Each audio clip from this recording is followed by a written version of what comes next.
Hello everybody, how's it going, and welcome back to another video. We're doing another tier list. I know we've done a lot of that on this channel, but I just wanted to do a little bit of a ranking with the newest Xbox and PlayStation consoles just launching. The PlayStation was, I believe, today as of recording, and the Xbox was a couple of days ago, their last week. So I wanted to take a look at both consoles past. It's not a long past. We're not talking Nintendo, we're not talking even Sega or anything like that, or even Atari. We're talking two more modern consoles. I think neither of them really stretched out of the 2000s with respect for a couple of years there with like PlayStation, for example. Um, the original PlayStation, I think, came out in, what was it, like 90, 98, something like that? 98, 96. Came out pretty much to compete with the N64, so it would have been around that 94 to 96 era, I think. Um, Probably like late 94, early 95. Anyway, I don't know exact dates, so shoot me. I'm sure there'll be comments like, it came out on this day in 1942 or something. I don't know, whatever. Anyway, let's let's just get into it. I'm gonna go and rank even kind of out of order here, as far as what's in order picture-wise. I'm going to rank them by first system to the newest system, and we're going from the originals to the Xbox One slash PS4. We're not going to rank PS5 or the Xbox X1 or whatever the fuck they're calling the new one. It's the confusing thing. Um, where because there's no real games for it out yet. I mean, the earliest reviews and stuff are just for like hardware, and the two games that have released for it, with the exception of the Xbox, that does have backwards compatibility, which in my opinion, at least for the time being, puts it ahead of PlayStation. PlayStation had a chance to really shine with backwards compatibility. Their library is vast and deep, but they didn't, whereas Xbox did. It doesn't have as deep of a library, as classic of a library necessarily, but the fact that you can play those games on your newest system while you wait for the new games to come out for that system is a really great marketing tool for that beginning sales, because it entices people. It's like, well, I can play my games on my new Xbox and sell my old Xbox and just play the games I have already with my account and stuff. So it's kind of smart marketing, if you ask me. But anyway, um, let's get into the actual thing. We'll do PlayStation first. The original PlayStation, which was released sometime in the mid 90s, mid to late 90s, was revolutionary. It was one of the first disc consoles, and it really carried discs into the modern era. Yes, I know the Dreamcast did it too. I understand that, but Sega did not continue on. And while the Dreamcast did have some amazing titles, PlayStation, I think, had way better of a library and utilized the updated graphics and utilized CD-ROM technology way, way, way better. The only thing that would outdo them for disc-wise, at least at that time, I think, was probably PC. PC would have outdone them that way. Although PC at that time was still mostly floppy disks. There was very few disc games at that point in time for PC. Because, again, this was the mid to late 90s, right? And disc games really weren't super prominent until the early 2000s. But anyway, super amazing library. It started a generation for PlayStation. They were in cahoots with Nintendo, and that didn't work out. So they said fuck it and did their own thing, and it worked super well.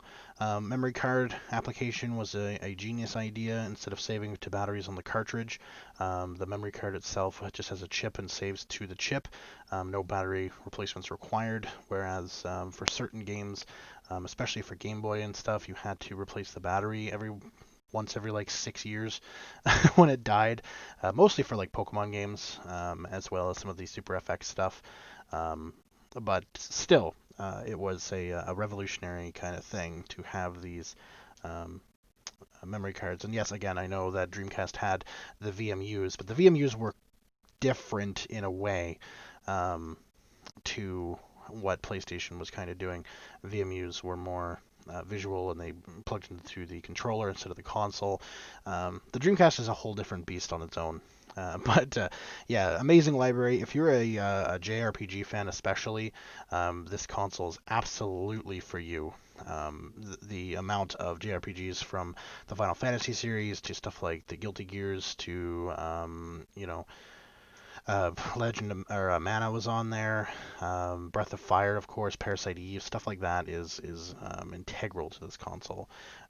So I'm going to put it up here with the Super consoles because it is amazing. And the PS1, so PS and and not the letter or number one, but letters ONE, was a slim version that improved on it and brought out the thumbsticks that we know and love today. Because the original console, the one you see in the picture there, launched with a controller that only had a D-pad, so it did not have the thumbsticks.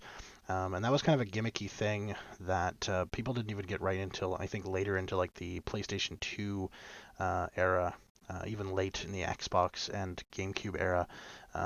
They didn't really know how to program games for it super well. So it was a new innovation there too with that. So that's pretty cool.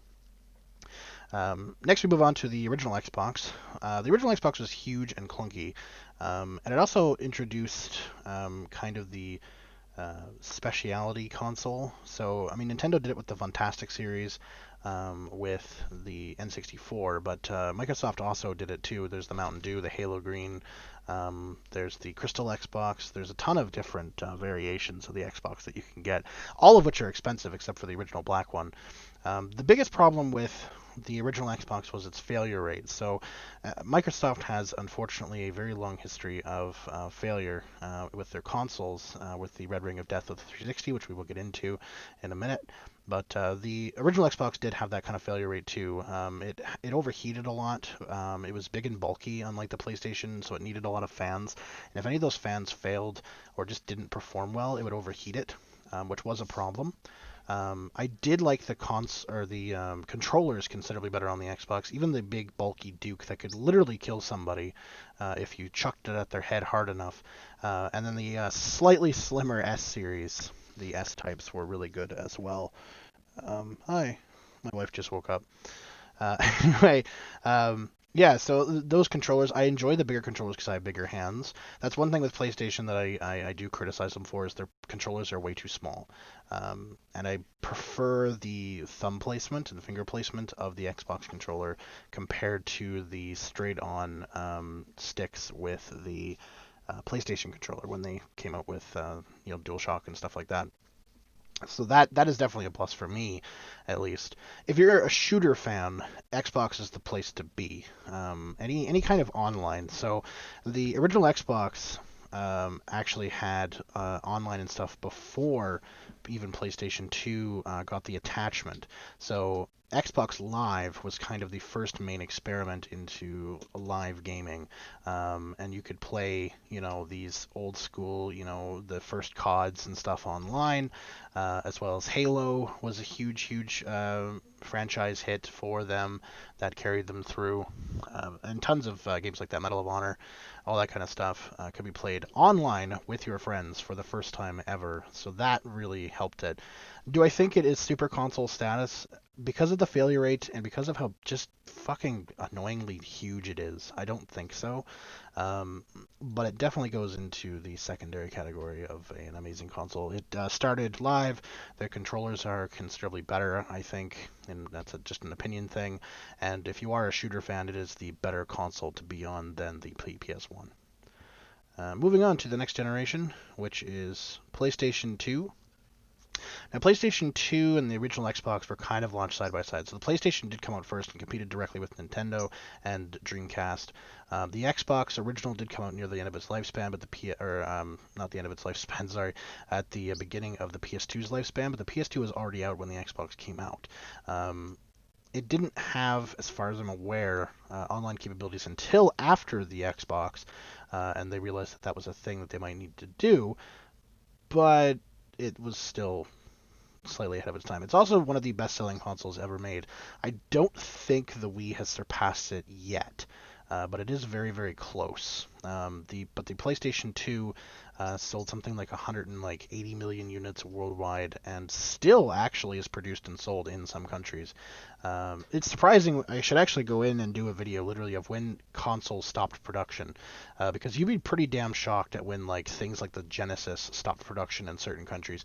The Genesis, the Sega Genesis, actually stopped production in the mid to late 2000s in certain countries. So they were selling brand new 16-bit consoles in the box at game stores and electronic stores in random countries up until like 2008, which is insane. Uh, I'll do a thing on that at some point because it's crazy how long some of these lifespans last for these consoles. Even after the manufacturer has declared it a dead console, it doesn't matter. They will still produce it if it's still producing money in certain regions, especially poor regions, obviously. But yeah, PlayStation 2 though came out with there was the fat model and then there was the slim model. They did have some special edition variations. There's a white model that I think is only available in like Europe, and then there is the silver model, of course, too, which is quite popular. And I think there's one other like a yellow model and stuff that's like exclusive to Japan, and a red one, which are really neat. But of course, they only play Japanese games, so I mean, unless you speak Japanese or just want it sitting on a shelf as a collector thing, you know, whatever. But I know they're super pricey. They're very hard to find. But anyway, PS2's game library was extensive as hell. I don't know if it's the largest library. In fact, I don't think so. I think the Wii does win on the largest library of games, at least produced on disc. We won't talk about online stuff, but it certainly comes close. I remember playing the PS2 quite a bit. I played a lot of Medal of Honor on the PlayStation 2, as well as the original Battlefront and Battlefront 2. They were some of my favorite games. But the Xbox did do those shooters better. The PlayStation 2, again, was an RPG system or a horror game system. If you were into horror titles or obscure RPGs, PS2 was absolutely the way to go. You've got stuff like that's worth hundreds of dollars now. Haunting Ground, the Silent Hill series. You've got Siren. You've got all of these horror titles that are exclusive to the PlayStation 2 or were just way better on PlayStation 2 than Xbox. So if you're a fan of that, you're good. Again, Final Fantasy just clipped onto that console like nothing else. In fact, I think most of them, if not all of them, are exclusives to the PlayStation 2 that were on the PlayStation 2. So Final Fantasy 10, 11, all those kind of titles. Kingdom Hearts, of course, as well, debuted on the PlayStation 2. You have the original Kingdom Hearts and Kingdom Hearts 2 on the PlayStation 2, which are both classics. But the PlayStation 2 definitely, I think, again, deserves Super Console status. It sold amazingly well. It was really the unifier for games and figuring out, how the hell thumbsticks and stuff are really going to work online as well later on. Though I do think the Xbox original did online a lot better. They did eventually get into that and do stuff like, Phantasy Star Online and whatnot, which servers are still actually running for today, thanks to PlayStation not fully shutting it down and allowing for modding on their networks. So, kudos to that. The next Xbox console is the 360, and oh boy, do I have a love-hate relationship with this fucking thing. It was the console I played through high school. I got lucky, and I got the Black Elite model, so the model after the arcades, the one that they released that supposedly fixed everything. And that console actually worked really well. I had that console for at least through high school, so 3-4 years, and then a little bit afterwards before I finally picked up a gaming PC and just more or less gravitated towards that for a while before getting my Xbox One. The 360 that I had worked really, really well. Again, it was a shooter console. It was a racing console. It was not an RPG console. They built this console to play Halo. They built this console to play COD. The online everything is just dedicated around online play of co-op games like shooters, racing games, and the such. That's what they designed the console for. Now, the arcade models, of course, are notoriously shit. They red ring constantly. The support that Microsoft provided was a repair support system, which was terrible. Half the time, nobody actually got a console repaired. They just said it was repaired and sent it back and just did the same fucking thing until eventually they said, nope, the warranty's out. Sorry, you've got to go buy the new Elite model at that point, or the S model when it came out. Which was horrifying and stupid because people spent, hundreds of dollars on this console. Because I don't remember what the release price was, but it was, close to $400 Canadian, I imagine, for release. So, taxes in and everything. And if you want to pick up an extra controller or a game, you're looking at, $400 or $500. And then it just doesn't fucking work. You get home, you play it for like 2 hours, it overheats on you, and that's it, right? And then Microsoft tells you tough titties, or you have to like send it off to them for like 6 weeks just to get it back and for it to not work. So that was a huge thing, which pushed the PS3 ahead of the Xbox 360 on launch year. And that's why the elites came out so quickly. Usually it would be like the year after, right? The next round of holiday season, they'd release the next version of a console. But nope, it was like 3 or 4 months into the arcade's launch that they're like, here's this black one that works. And some of the ones that still had warranty, they just sent them elites instead and just kept their arcades. And I don't know, smashed them with a hammer out of frustration. I have no idea, but the overheating problem actually really kickstarted a lot of third-party products to help cool the system down. They're the we had at a store that I used to own before I sold it off. We had two actually, one in the box and one loose, of these Nyko dual fans that hook into the back of the console through the power port, and then you plug the power port into the cooling fans and it powers it. Just to cool the console down. That's all it did, and it was like a $50 product, like new, right? And people bought it. Obviously, if we ended up with two of the same one, and ending up with two of the same third-party product is pretty hard to do some days, unless it's like a really big company like Mad Catz. It's pretty hard. So the fact that we managed to get two of them is pretty astounding, and one of them in the box too.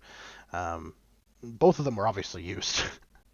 But it's pretty sad that that it required this kind of secondary market to cool down the Xboxes because Microsoft A wouldn't fix them or couldn't fix them, and B wouldn't replace them when they couldn't fix them. So that's pretty fucking sad. I think for that reason alone, as much as I have fond memories of the 360 throughout my high school years, I'm gonna have to put it in the disappointing console bracket. Costing your fan base after a fairly reliable original launch with some cool colors and shit is pretty shitty to do. I don't know why you would ever take that route and release something either A before it was done or you knew there was faults in it, because this isn't like it was a one-off. This was the majority of the arcades. The arcades are harder to find now, at least working, because of this problem, whereas the Elites S and E models are everywhere because they actually work and they continue to work because they were designed properly. It's really funny looking at arcade special edition consoles because a lot of those are worth more than the special edition consoles of later on, with the exception of one or two of them. But it's pretty sad that that's what it came to, and I feel bad for Xbox, but at the same time I don't. You're a multi-billion-dollar company. Release unbroken shit. Next is the PlayStation 3. The PlayStation 3 also has a complicated kind of lifespan. The original consoles had the yellow light of death, which was again an overheating issue, as well as laser failures in its early life. They also, for some reason, in the early life of the console, released a 4-port USB version on two models that were backwards compatible with PS2 and PS1 models. However, only one of those models was compatible with everything, and the other one is only compatible with some of it.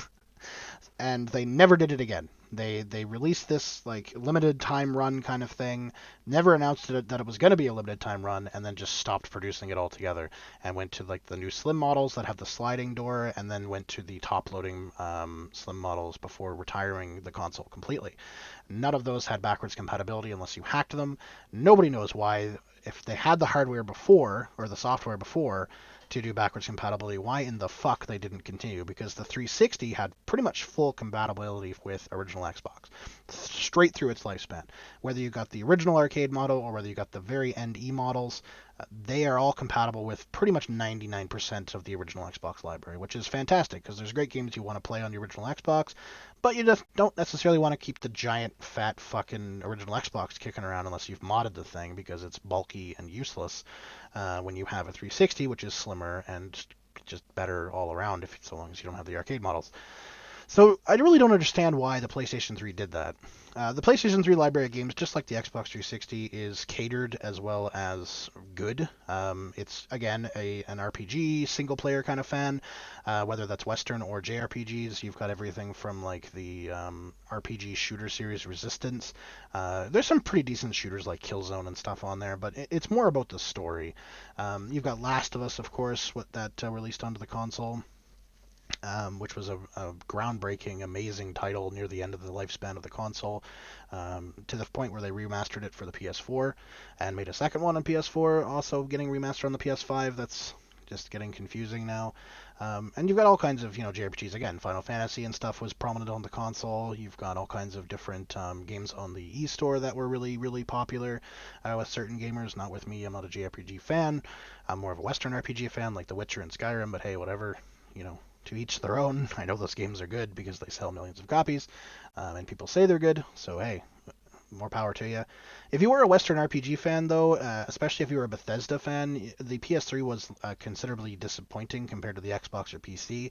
Skyrim, especially, had game-breaking glitches for years that were fixed on Xbox and PC that were never fixed on PS3 because Bethesda just didn't give a shit about PS3. I don't know if it was bad sales or what, but they just never fixed it. So it's kind of an issue there. The PS3 had a lot of problems, but I don't think it was as bad in the beginning as the 360. It was pretty close, but it wasn't as bad. So I'm going to put it in just an average console, and I know I'm going to get yelled at for that, but hey, whatever. A lot of people think the PS3 is the greatest thing of all time, and I just think the console wars are fucking stupid. So, to each their own, man. To each their own. We're going to look at the second last console, the last Xbox console, which is the Xbox One. I have an Xbox One, an original model that still works. They didn't have the problems they did with the original models as they did with the Xbox Ones, they did with the 360s. There was some issues that I did hear of, but Microsoft this time just outright replaced them instead of repaired them. So they changed their warranty tactics to avoid the PR disaster that was the original arcade Xbox 360 launch. And they released a lot of like decent slimline consoles and special edition consoles and bundles and stuff later on down the line. The Cyberpunk 2077 console looks really, really cool. There's a really cool Halo console out there. They did some pretty neat ones. I think the 360, their special edition ones were better. There's more color and more experimenting and more, I don't know, there's just more. Whereas I find that the Xbox One ones, while cool, still kind of were lackluster in comparison. But I mean, that's really nothing to the console's life. The console itself, the controllers are good. The super controllers, I forget the hell the name of them, whatever. The Elites, that's what they're called. The original was a dud. The second one apparently is considerably better. But I don't think you got any kind of savings if you had a dud original one for the second one. I never heard of anything like that. Somebody correct me if I'm wrong. The games, again, were good. They were considerably skewed towards shooters like Battlefield 1 and Western RPGs like Witcher 3 and, again, Skyrim, but also Fallout 4 and Fallout 76, which, I mean, we're not going to talk about how those games actually play, but that's what the console is really geared towards was those kind of games. And it does them quite well. Controllers, I mean, they updated a little bit. They're more slimmer, but the button placement is basically the same. They control a lot better, and I find their battery life is also a lot better than the 360. The 360s were essentially battery guzzlers. They were the V8s of the gaming world at the time. But at least you could replace them with AA's or rechargeables, whereas the PlayStation 3 only had rechargeables. Same with the PS4 and Xbox One. I put AA's in my controllers, and they last a good long time, and I don't have to worry about recharging it every time I play the game. Whereas PS4, you have to worry about that because you can't replace the batteries. So that sucks for PlayStation 4 owners, but hey, whatever. The Xbox One, I felt was kind of in the shadow of the 360, but it still did pretty okay. I'm going to put it in the average console. It didn't do anything game-breaking. It really didn't. It was a console. It had games on it. You could watch your Netflix. You could watch and play your games that you wanted to play, and that was basically all it did. Game Pass and stuff is cool and all, but they could do that on any fucking console. It's not something that's revolutionary, but that's the way it is. The last console, PlayStation 4. All right. This video is getting way longer. Apparently, I have a lot to say about all these consoles. I played a little bit of PlayStation 4, but it was never the console I picked up. I have an Xbox One, and that's what I've had. Again, it skews heavily towards the RPG and single-player fan base and exclusives.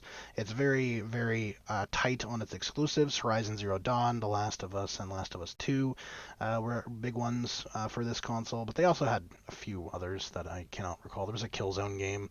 Knack, yeah, there you go. Knack.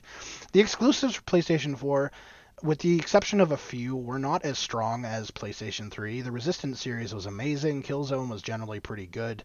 And there were others that were also on there that were decent, whereas the PlayStation 4 had, knack, right? Some lackluster exclusive titles in comparison. They weren't all major hits that are going to launch a major franchise. They're just not. There's a Knack 2. Will there be a Knack 3? I don't know, probably because money. But is it going to be something that's remembered fondly in the hearts of gamers and people alike? Absolutely fucking not. It's a terrible game. and that's whatever. Again, the batteries in the controllers are entirely up to you recharging them. And just like the PlayStation 3 that we're seeing right now, they're going to have problems in the future with dying battery packs that have to be replaced professionally. You can't do it usually on your own unless you're pretty tech savvy, which is going to cost you an annoying amount of money. And again, trying to find the batteries for it and all this kind of stuff. It's just a pain in the ass when you could just replace them out with fucking double A's um, forever and always, and then the controllers will just die when they die. Um, that's kind of an annoyance. The controllers too, again, they're small. I like the Xbox's size. That's just a preference. The consoles themselves look quite nice. The special edition consoles I find actually do look better than Xbox's special edition consoles for the most part. Like the Spider-Man console looks really good. The 500 edition looks really good. You know, there's different variations and stuff that look nice. The controllers and stuff I find look worse when they go out of the normal color scheme, whereas Xbox did have better special colors like Dawn Shadow and stuff like that. Whereas PlayStation kind of just went like, yeah, here's camo. Like, there's a lot more custom done controller skins for PlayStation than Xbox because PlayStation kind of dropped the ball there for custom controllers overall. I do think the PlayStation 4 is above the Xbox. I think it goes into the amazing column, and that there's one reason for it. The PlayStation 4 actually tried to do something innovative, and that was the PlayStation VR. So they released this VR headset with a handful of games. It since has gone out to many, many more titles, whether that's just add-on things to existing titles or just full-out games themselves. But even in the beginning, when they just had like Eve and the weird Batman game and stuff, it was really, really cool. And now they have games out there like Superhot and Beat Saber that are phenomenal titles for the VR. And there's tons more that I've not heard of that people keep bringing up, and they're like, "This is amazing," and I'm like, "I've never fucking heard of this before." So they actually tried to innovate and did it successfully because the PlayStation VR still sells. It's still expensive. They're still making games for it up until, well, PS5 launch at least. So the PS5 will definitely have a VR headset coming in the new year, I imagine, to match with what the PS4 did because it was a moneymaker for Sony. It was really, really popular. It was cheaper to get than the like PC headsets like what the hell, Oculus and stuff like that, so long as you already had a PS4.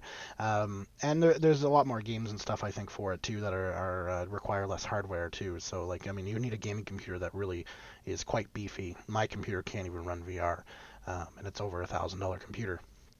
So realistically, when you put everything together, if you have to buy the console, you have to buy the computer. It's considerably cheaper to go PSVR than computer VR, despite computer VR technically being a little bit better. PSVR put it into the home. Much like Atari put consoles into the home and cartridges with arcade titles, PlayStation started to move to get VR affordable and in the home. So for that reason, amazing console. So that's my ranking. Agree with it, disagree with it. Let me know in the comments. Yell at me. I don't care. Whatever. I know I'm going to get yelled at for some of this, especially the PS3 ranking. I think is going to be the one that really crutches people. But hey, whatever. Maybe even the Xbox One being an amazing console. I don't know. Let me know what you think down below. And thank you so much for watching. I'll see you all next time. Peace.